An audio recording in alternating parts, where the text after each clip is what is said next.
Hello guys, welcome to McAfee TV, and this is just another video. It's not really going to be a live update at all really, it's just an observation of a topic I've just noticed.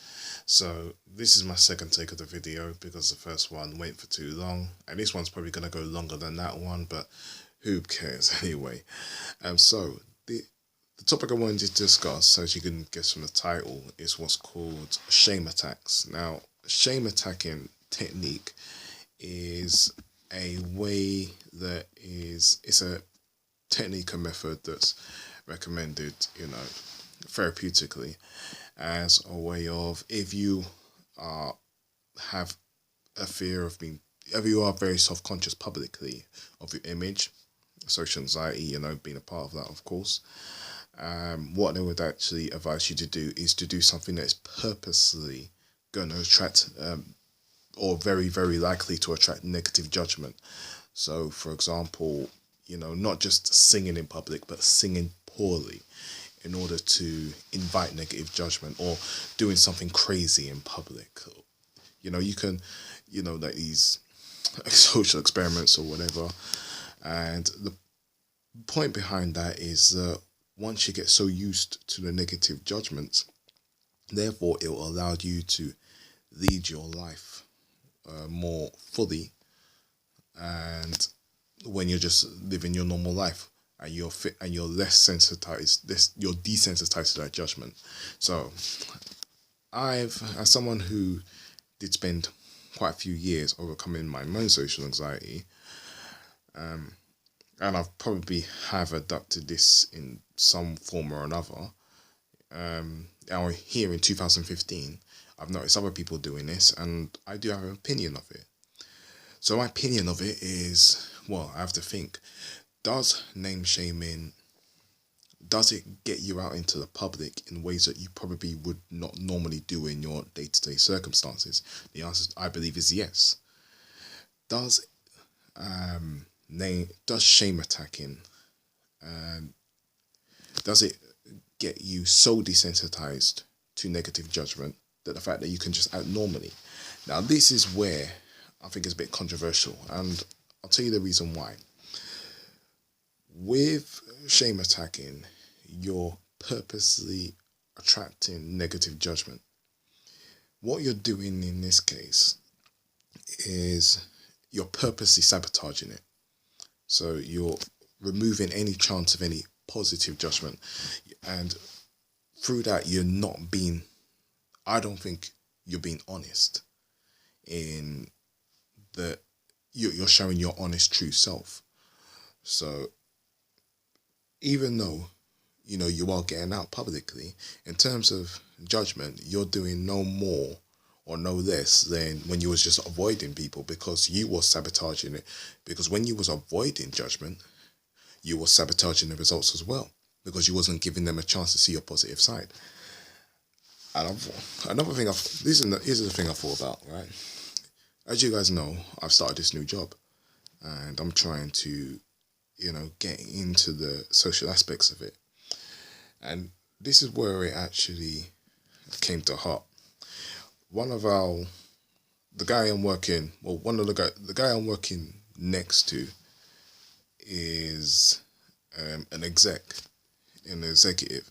And what happened was, for a charity, our execs were made to wear basically onesies.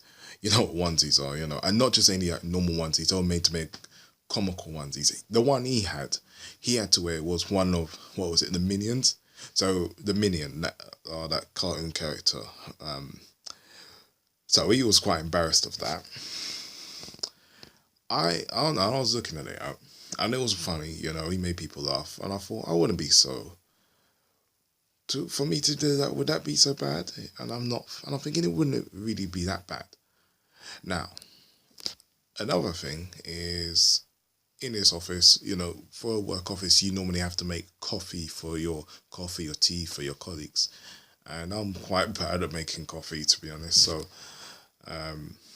even though I'd like to, the fact is I've been avoiding making coffee because, people will think I'm crap. People will think my coffee's crap or have a negative judgment. Now, the difference between wearing a onesie or an embarrassing suit and making coffee is that with wearing a onesie, you're looking silly. You're purposely, well, not purposely, but you know you look silly. You know it's going to be negatively judged. You're not really making an effort to look positive, you know, so that sort of protects you in a way. Whereas if you're making coffee or something, that is your intention to actually make good coffee, and to have a negative judgment of your attempts at being positive, at being normal, would actually be a lot worse. So going back to shame attacking, we can actually make ourselves look silly, you know, for the sake of attracting negative judgment. But that's you being false, because you're not allowing the other person the opportunity to make a positive judgment. And what I mean by that is, if you're going to like do something silly, like if you're going to go up to someone and say something stupid, then why not just go all the way and just say to someone, oh, excuse me, you know, I just, you know, if you didn't mind, I wouldn't mind to just have a little talk with you for about, you know, just have a little conversation. I hope you don't mind that. You know, now if someone said to you and said, no, I don't want to talk to you, or whatever scenario you come up with in your head, that would hurt a lot worse than if somebody rejected you because you was dancing like an idiot in public, for example. Because with asking somebody for a conversation, you're asking for your look. When you're asking somebody for a conversation, you're just basically, you're being honest. You're saying, look, I genuinely want a conversation with you, and they will reject that.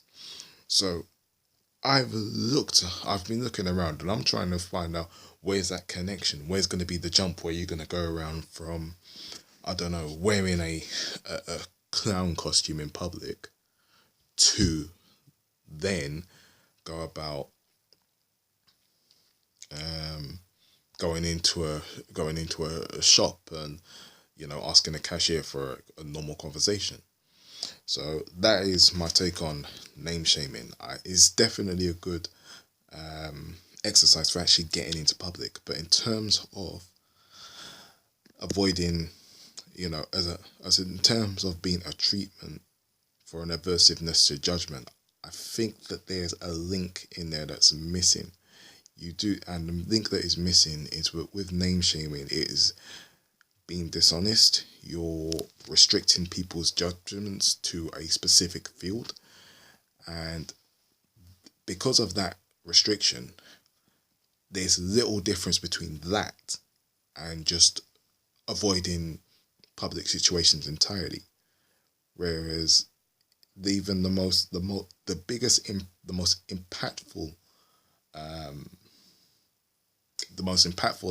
actions, also the most simplest. Like I say, if you've got the guts to go up to someone and say, hello, I just want to let you know I'm crazy, or hello, I just want to let you know I'm a virgin, you know, for the sake of getting negative approval. If you think it's going to get negative approval, why don't you just go up to them and say, hello, I'd just like to have a conversation with you. Or, hello, I just wanted to say you look very nice today. Because one of them is a positive thing to say, and the other one is a false, you know, you're trying to invoke a negative reaction. I think I repeat myself a lot now, so, and once again, this video has gone long, but I don't script these videos, so I do have a tendency to ramble on. So thank you very much for watching this far. I hope to see you again. Let me know your opinions or your views, and check out the rest of my channel. Thank you very much. Have a good day. Bye-bye.